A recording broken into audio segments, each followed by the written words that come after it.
bem-vindos, bem-vindas, amados e amadas alunos e alunas do curso Mater Dei de Teologia Bíblico-Doutrinal para leigos, agentes pastorais. Vamos continuar esse nosso 11º módulo, hoje com a segunda aula sobre a virtude da religião. Estamos abordando todo o aspecto da teologia moral, é claro, de uma maneira muito perfunctória, de uma maneira muito superficial, mas que com as nossas apostilas e com a bibliografia que nós indicamos, você poderá aprofundar no assunto. Então vamos iniciar a nossa oração pedindo a Deus as graças necessárias para o entendimento destas aulas que nós estamos tendo. Em nome do Pai, do Filho e do Espírito Santo. Amém. Senhor Deus, fazei que nós, vossos filhos, que buscamos conhecer mais os vossos ensinamentos, cresçamos na nossa fé e no vosso conhecimento, para que possamos adorar-vos e amar-vos como vós mereceis. Por nosso Senhor Jesus Cristo, vosso Filho, na unidade do Espírito Santo. Amém. Em nome do Pai, do Filho e do Espírito Santo. Amém. Bem, nós vamos então continuar o tema da teologia moral, da última aula, do primeiro vídeo deste módulo, e hoje nós vamos falar sobre a virtude da religião. O que seria a virtude da religião? E depois sobre o segundo mandamento da lei de Deus. Bem, a virtude da religião tem uma definição. E qual é essa definição? É a virtude, ou seja, aquela força, aquele empenho que nos leva a dar a Deus o culto que lhe é devido como Criador e Ser Supremo. Portanto, Deus é o único Senhor, foi Ele quem criou o homem e quem constantemente dele cuida com a sua providência. A existência de tudo e tudo que existe ou que possui, de Deus o homem recebeu. Em consequência, o homem tem para com Deus o que? Laços e obrigações que constituem o que? A virtude da religião. Então, esses laços, essa obrigação em relação a Deus é a virtude da religião. Então, o culto, esses laços e obrigações que nós temos em relação a Deus, concretizam-se primariamente, onde? Na adoração e louvor a Deus, isto é, naquilo que a gente conhece como culto, né? Aquele ato que nós temos de louvor e de submissão e de adoração a Deus, é o culto. O culto pode ser de duas formas, interna e externa. O culto interno o culto interno é constituído por atos internos da alma, pelos quais manifestamos a nossa submissão a Deus. É prestado a Deus mediante o quê? As faculdades do entendimento e da vontade. E constitui o fundamento da virtude da religião, pois os que adoram a Deus hão de adorá-lo em espírito e verdade, como nós vemos no Evangelho de João, capítulo 4, versículo 24. E o culto interno implica os atos de devoção, oração. O que é devoção? A devoção é a prontidão, a generosidade em tudo que se refere ao serviço de Deus. Já a oração é o levantar o coração a Deus para o adorar, dar desgraça, implorar perdão e pedir aquilo que precisamos. E o culto externo? Em que consiste o culto externo a Deus? São atos de cultos precisos de de adoração. Participar da missa, ajoelhar diante do sacrário, assistir os atos litúrgicos, ou seja, são atos externos, manifestando o quê? Nossa adoração a Deus. E esses atos são necessários por quê? Por que eles são necessários? Primeiro, porque Deus é o Criador, não só da alma, mas também do corpo, e com ambos o homem deve reverenciá-lo. E segundo, porque é próprio da natureza do homem manifestar-se por atos externos os seus sentimentos. O culto interno sem o externo, ele decai e enfraquece. E o culto em geral? Bem, nós vamos ver agora sobre o culto em geral, esses atos de adoração a Deus, de louvores a Deus. Bem, em sentido estrito, o culto só é exclusivo e atribuído a Deus. Só a Ele se tributa o culto. Por causa de quê? Pela sua excelência infinita. Podemos, no entanto, tributar indiretamente a Deus através dos seus santos, pela estreita união que eles tiveram ou têm com Deus. Desse modo, nós podemos ter 3 tipos de culto. Primeiro, o culto de latria, depois o culto de dulia ou veneração e o terceiro de hiperdulia. O que é o culto de latria? Bem, o culto de latria é aquele que se presta única e exclusivamente a Deus, em reconhecimento da sua excelência e do seu predomínio supremo sobre todas as criaturas. E o culto de dulia ou veneração é aquele que se tributa a quem? Aos santos, em reconhecimento de quê? Da sua vida de entrega e união a Deus, da sua amizade com Deus. Esse culto de veneração ou dulia decorre do dogma da comunhão dos santos, que nós rezamos no credo. E o terceiro tipo de culto é o culto de hiperdulia ou veneração especial. O que é isso? A hiperdulia é aquele culto que nós prestamos a quem? A Nossa Senhora, Maria Santíssima. Por quê? Porque nela reconhecemos a dignidade de ser a Mãe de Deus. O fundamento-chave para compreender esse culto de hiperdulia a Nossa Senhora é o fato dela ter gerado quem? Não menos que Jesus Cristo, unicamente Jesus. Ele é o nosso Senhor, o Verbo eterno. E, por isso, ela é verdadeiramente Mãe de Deus. Se ela é Mãe de Cristo, que é Deus, ela é Mãe de Deus. Então, os cristãos, eles têm imagens da Virgem, dos anjos, dos santos, e conservam com veneração o que? As relíquias dos santos, né? Aqueles resíduos, restos mortais ou coisas pertencentes aos santos.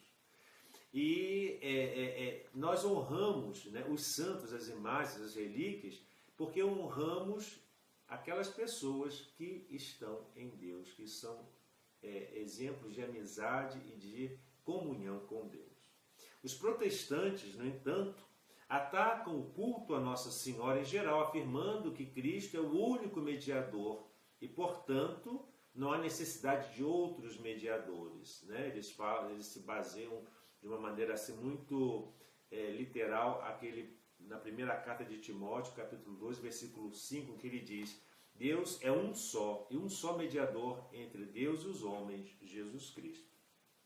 Eles estão certos nesse sentido, mas, né, eles erram na sua interpretação, pois a palavra mediador comporta 2 sentidos. Quais são? Significa, primeiro, redentor.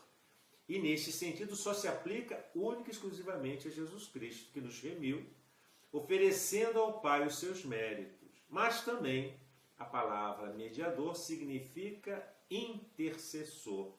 E a Santíssima Virgem e os santos são intercessores, pois rogam a Deus pelos homens, intercedem por nós, junto ao mediador Jesus Cristo. E quais são os pecados contra a virtude da religião? Bem, em relação a essa virtude, os pecados contra ela são de 2 espécies. Seja por excesso, ou seja, deformação qualitativa, ou seja, do pecado que se comete quando se presta culto divino a quem não é devido, ou de modo impróprio a quem é devido. Então, podemos observar o seguinte, né? Primeiro tipo de pecado contra a virtude da religião, nós vamos entender a superstição. O que é a superstição? Bem, a superstição, antes de mais nada, é um desvio do culto que rendemos ao verdadeiro Deus. É um desvio. Como assim? Ela se mostra, a superstição, particularmente na idolatria, assim como nas diferentes formas de adivinhação, de magia, etc. Então, a superstição é um culto indevido a Deus. E ela abrange 2 formas de desvio que podem ofender a Deus. Primeiro, é um culto vão ou impróprio. Como assim? Porque consiste na adulteração do verdadeiro culto pela introdução nessa adoração a Deus, desse culto a Deus, introdução de elementos estranhos, fazendo cerimônias absurdas, extravagantes, ridículas, que destoam do decoro e dignidade do próprio Deus. Por isso que a igreja sempre velou pela digna celebração do culto, e o cumprimento dessas normas obrigam subgrave, ou seja, daí que quando o ministro do culto, sob pretexto de espontaneidade, aproximação da comunidade ou qualquer outro argumento, altera tais normas litúrgicas, age arbitrária e ilicitamente. Está no Código de Direito Canônico, Cano 838. E a segunda forma é o culto falso a Deus, nessa distorção, esse desvio de culto a Deus. Em que consiste o culto falso? Consiste em simular o verdadeiro culto a Deus para induzir a erro. A superstição, além de ser um culto indevido a Deus, também é um culto falso a Deus. Ou seja, há um falso Deus. Isto é um culto às criaturas. Cai-se nesse pecado sempre que se exerce atividade direta ou indiretamente, pretende divinizar alguma criatura, da qual se espera receber conhecimentos e bens que só pode Deus conceder. Pode revestir de formas de idolatria, adivinhação, espiritismo, magia, observância vã e muitas outras modalidades. Vamos a cada uma delas agora. O que é idolatria? Bem, a idolatria consiste em tributar diretamente culto de adoração a uma criatura. É pecado gravíssimo que Deus condena severamente na Sagrada Escritura, como em Êxodo 22, versículo 20. Porque é considerado inexcusável. Isto é, nunca é permitido nem sequer para evitar a morte, adorar falsos deuses. A pessoa, para preservar a vida, vai simular falsos deuses. Não, nem isso é permitido. Segundo, a adivinhação. O que é a adivinhação? Consiste em invocar explícita ou implicitamente o demônio para saber coisas ocultas, impossíveis de saber pelos meios naturais de previsão. As consultas a oráculos, a leitura de cartas, tarôs, etc., o ler a sina através de astrologia, são um pecado desde que se lhe dê crédito, pois atingem o nível de superstição. Não é pecado se feita por brincadeira ou sem escândalo, embora seja sempre preferível evitar esse tipo de coisa. O que é o espiritismo? Bem, de uma maneira muito rápida aqui, nós podemos sintetizar o espiritismo como a arte de evocar, não invocar, mas evocar e se comunicar com os espíritos, ou melhor, como se disse, com os demônios ou com os condenados. É gravemente pecaminoso pela intenção de penetrar nos enigmas da vida e da morte de maneira arbitrária. É temerário pretender entrar nesses âmbitos que só a Deus estão sujeitos, movidos por uma curiosidade mórbida. O Santo Ofício, a Santa Sé, no seu decreto de 24 de abril de 1917, proibiu toda e qualquer participação em sessões espíritas, incluindo a mera presença e a simples escuta. Pela mesma razão, é ilícita a participação em jogos em que se pretende obter resposta dos espíritos das forças ocultas, como o Ouija, por exemplo. E o que é a magia? Bem, a magia ela pode ser de duas categorias, magia branca e magia negra. O que é magia branca? A magia branca é quando se funda na habilidade do prestidigitador e na ilusão ou ignorância de quem assiste. É uma mágica. E a magia negra? Também chamada de diabólica ou simplesmente chamada de bruxaria, quando um poder oculto permite a algum mago obter efeitos superiores à eficiência dos meios realmente utilizados. Este poder oculto provém geralmente da onde? Do demônio. E nesta comunicação se encontra o elemento pecaminoso da magia negra. E por último, a vã observância. O que significa vã observância? É conhecido por aquela forma de superstição que atribui a sinais, coisas ou animais, poderes favoráveis ou nocivos para além da sua eficácia própria. Nesse caso se incluem as superstições mais frequentes, como usar amuletos, talismãs, medo de certos números ou dias, animais, passar por debaixo de uma escada, ou sapato, ou sandália virada, essas coisas ridículas que você atribui forças a esse tipo de coisa. Isso aí é a vã observância. E o que é irreligiosidade? Né? Se fala muito sobre a irreligiosidade. A irreligiosidade inclui todos os pecados que se cometem por defeito contra a virtude da religião. Quais são esses pecados? Primeiro, a impiedade, ou seja, a falta de religiosidade. A pessoa ímpia é a pessoa que não tem sentimento religioso. Admite uma vasta gama de atitudes, desde a indiferença ou a tibieza para com os atos de culto divino, até a calúnia, desprezo ou ataques à religião. O segundo é a tentação a Deus.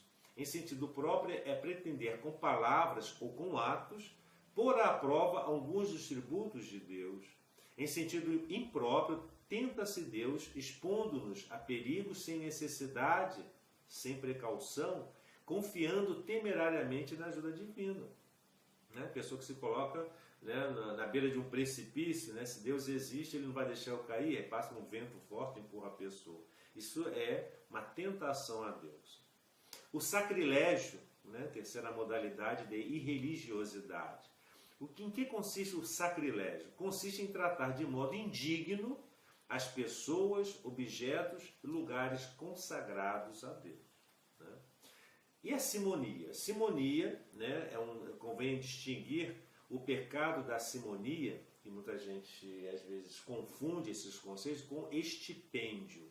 O que é estipêndio? É uma taxa que se paga pelo serviço de uma celebração litúrgica, visto que não se paga, por exemplo, a missa, nem se contribui mas sim se contribui para quê? Para o sustento do padre, a remuneração do trabalho do sacerdote. Então não confundir estipêndio com simonia. O que é simonia então? A simonia é a vontade deliberada de comprar com dinheiro uma coisa espiritual ou relativa ao espiritual. A malícia desse pecado pode considerar-se num duplo aspecto. Primeiro, por causa da injuriosa equiparação dos bens espirituais aos bens materiais. Segundo, por ser ilegítimo que os ministros do culto usurpem bens, desviando-os para o seu proveito temporal, em vez de os orientarem para o aproveitamento espiritual das almas das pessoas. E o ateísmo? O ateísmo, né, conforme nós encontramos no Catecismo da Igreja Católica, nos seus parágrafos 2123 a 2123, diz o seguinte: a palavra ateísmo abrange fenômenos muito diversos. Uma forma frequente dele é o materialismo prático, que limita as suas necessidades e ambições ao espaço e ao tempo. O humanismo ateu julga falsamente que o homem é para si mesmo o seu próprio fim, o único artífice demiurgo de toda a própria história. Uma outra forma de ateísmo contemporâneo é a que espera a libertação do homem exclusivamente através da sua libertação econômica e social, a qual a religião, por sua mesma natureza, se oporia, na medida em que, dando ao homem a esperança de uma enganosa vida futura, o afasta da construção da sociedade terrena. Vejam bem, na medida em que nega ou rejeita a existência de Deus, o ateísmo é um pecado contra a virtude da religião. A imputabilidade desta falta pode ser largamente diminuída atendendo às intenções e às circunstâncias. Na gênese, ou seja, na origem da difusão do ateísmo, os crentes podem ter tido parte não pequena, na medida em que, pela negligência na educação da sua fé, ou por exposições falaciosas da doutrina, ou ainda pelas deficiências da sua vida religiosa, moral e social, se pode dizer que mais esconderam do que revelaram o autêntico rosto de Deus e da religião.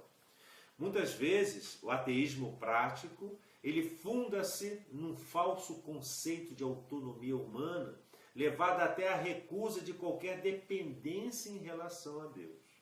No entanto, o reconhecimento de Deus, de modo nenhum se opõe à dignidade do homem, uma vez que esta dignidade do homem se funda e se realiza no próprio Deus. A Igreja sabe que a sua mensagem está de acordo com os desejos mais profundos do coração do homem. E o que é agnosticismo? O agnosticismo reveste de várias formas. Primeiro, em certos casos, o agnóstico recusa-se a negar Deus. Postula, pelo contrário, a existência de um ser transcendente, incapaz de se revelar e do qual ninguém seria capaz de dizer fosse o que fosse. Em outros casos, o agnosticismo não se pronuncia sobre a existência de Deus, declarando ser impossível prová-la e até afirmá-la ou negá-la.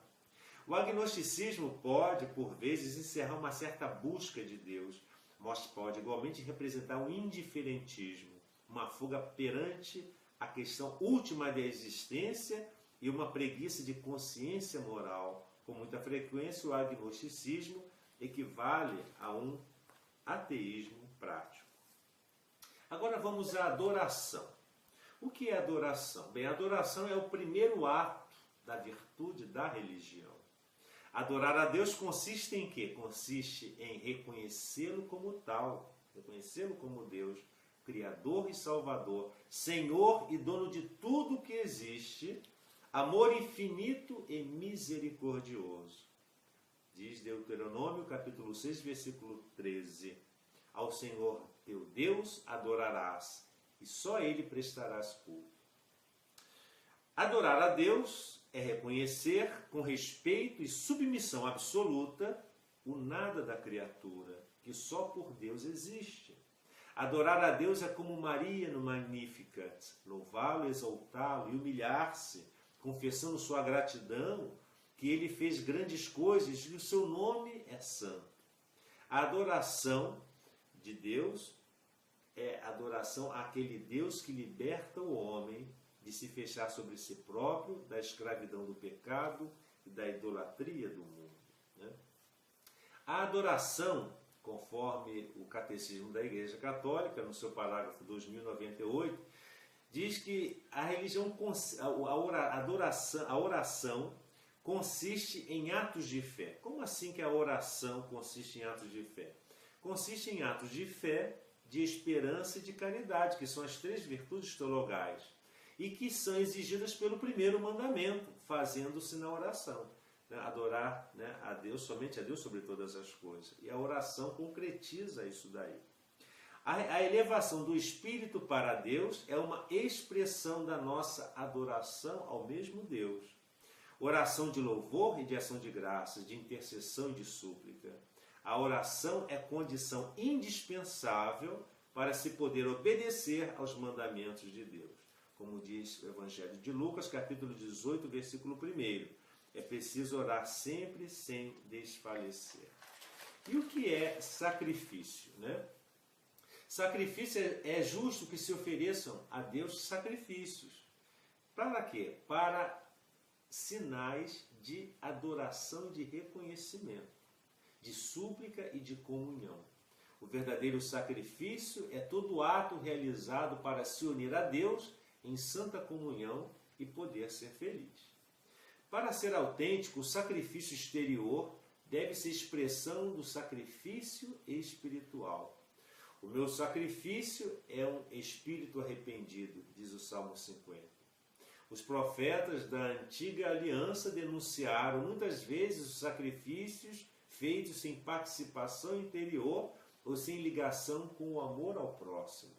Jesus recorda a palavra do profeta Oséias: eu quero misericórdia e não sacrifício. Mateus 9, 13. O único sacrifício perfeito é o que Cristo ofereceu aonde? Na cruz. Em total oblação ao amor do Pai e para a nossa salvação, unindo-nos ao seu sacrifício, podemos fazer da nossa vida um sacrifício a Deus. E agora nós vamos para o nosso segundo mandamento, o mandamento da lei de Deus. Isso é muito importante para que nós possamos entender as nossas aulas. Bem, o enunciado do segundo mandamento é: não invocarás o nome do Senhor teu Deus. Êxodo 27. foi dito aos antigos: não faltarás ao que tiveres jurado, pois eu digo-vos que não jureis em caso algum. Não invocar o nome santo de Deus em vão. E o segundo mandamento da lei de Deus cumpre-se honrando o nome de Deus e tudo o que a ele se refira, e mediante o juramento e o voto. Então, a primeira coisa, o nome do Senhor é santo. O segundo mandamento manda o quê? Respeitar o nome do Senhor. Depende, como o primeiro mandamento, a virtude da religião. E regula, de um modo mais particular, o nosso uso da palavra nas coisas santas. Em todas as palavras da revelação, há uma singular, que é a revelação do nome de Deus. Deus confiou o seu nome àqueles que nele creem. Revela-se-lhes no seu mistério pessoal. O dom do nome é da ordem da confidência e da intimidade. O nome do Senhor é santo, por isso, o homem não pode abusar dele. Deve guardá-lo na memória, num silêncio de adoração amorosa. E não o empregará nas suas próprias palavras, senão para o dizer, louvar e glorificar. Então, essa deferência para com o seu nome exprime o que é devida ao mistério do próprio Deus, a toda a realidade sagrada que ele invoca. O sentido do sagrado deriva da virtude da religião. Isso aí é muito importante para nós, né? Agora, o fiel deve dar testemunho do nome do Senhor, confessando a sua fé sem ceder ao medo, à vergonha, ao respeito humano. A pregação e a catequese devem estar compenetrados da adoração e respeito pelo nome do nosso Senhor Jesus Cristo. Então vejam bem, devemos respeitar o que está consagrado a Deus, ou seja, as coisas, as pessoas ou lugares que lhe foram dedicados por designação pública da igreja. Então são os lugares sagrados, as igrejas, os cemitérios. Neles há de se observar um comportamento respeitoso e digno. E as coisas sagradas, o altar, o cálice, a patena, o cibório e os objetos dedicados ao culto. E, por fim, as pessoas sagradas, que são os ministros de Deus, os padres, os sacerdotes, os religiosos, os quais merecem respeito pelo que representam e dos quais nunca se deve falar mal. O que é o juramento? O juramento é outra maneira de honrar o nome de Deus, uma vez que invocar Deus como testemunha da verdade que se afirma, ou da sinceridade do que se promete. Há diversos modos de jurar. Primeiro, invocando a Deus expressamente. Segundo, evocando o nome de Nossa Senhora ou de algum santo. E terceiro, nomeando alguma criatura em que resplandeçam diversas perfeições divinas, por exemplo, jurar pelo céu, pela cruz, etc. Jurando sem palavras, pondo a mão sobre os evangelhos, sobre os crucifixos, sobre o altar, etc. O juramento perfeito não só é lícito, mas até dá glória a Deus, porque ao fazê-lo declaramos implicitamente que ele é infinitamente sábio, onipotente e justo. Essa questão do juramento é muito importante para todos nós, entendemos bem isso, porque não é uma coisa que se pode fazer assim de forma aleatória. E também, para podermos entender a questão do juramento, temos que entender o que seja o voto. Voto é a promessa feita a Deus de alguma coisa que não impede outra melhor e com a intenção de nos obrigarmos. Para tanto exige-se, por parte de quem faz o voto, que a promessa seja feita a Deus, seja feita de maneira formal, deliberada e livre. Como assim formal? O compromisso de cumprir é expressamente feito, considerando que fazemos um voto ante Deus e não um mero propósito. Segundo, deliberada, não fruto de impulso repentino. E livre, sem coação física e moral. Né? E a coisa prometida? Bem, tem que ser razoável e possível, boa e melhor que o seu contrário. Só pode fazer votos quem tem o uso perfeito da razão e suficiente conhecimento da coisa prometida e, uma vez feita licitamente, a obrigação grave de o cumprir. Diz o livro do Eclesiastes: se fizeste um voto a Deus, não tardes em cumprir, porque a Deus desagrada a promessa vã e fiel. É muito melhor não fazer voto do que depois de fazer, não o cumprir. E quais são os pecados opostos ao voto, né? Nós temos pronunciar com leviandade ou sem necessidade o nome de Deus, a blasfêmia, que consiste em dizer palavras injuriosas a Deus, à Virgem, aos santos, à igreja, né? Nós temos também o falso juramento, injusto ou desnecessário, e a questão das promessas dos votos também, né? Nós temos que ver essa questão das promessas e votos. Em muitas circunstâncias, o cristão é chamado a fazer promessas a Deus. O batismo, a confirmação, o matrimônio e a ordenação comportam sempre promessas, esses sacramentos. Por devoção pessoal, o cristão pode também prometer a Deus tal ou tal ato, uma oração, uma esmola, uma peregrinação. Podemos, né, prometer a Deus a realização desses atos devocionais. A fidelidade às promessas feitas a Deus é uma manifestação do respeito devido à majestade divina e do amor para com Deus, porque Ele sempre é fiel. Então, amados irmãos, a virtude da religião que nós vimos, esse segundo mandamento sobre, né, honrar o nome de Deus, isso é importante para nós. É claro que eu não vou esgotar o assunto nesse vídeo, mas quem tiver a apostila vai poder se aprofundar mais e tirar as suas dúvidas em certos aspectos mais de detalhes. E a bibliografia que nós estamos indicando no final da apostila.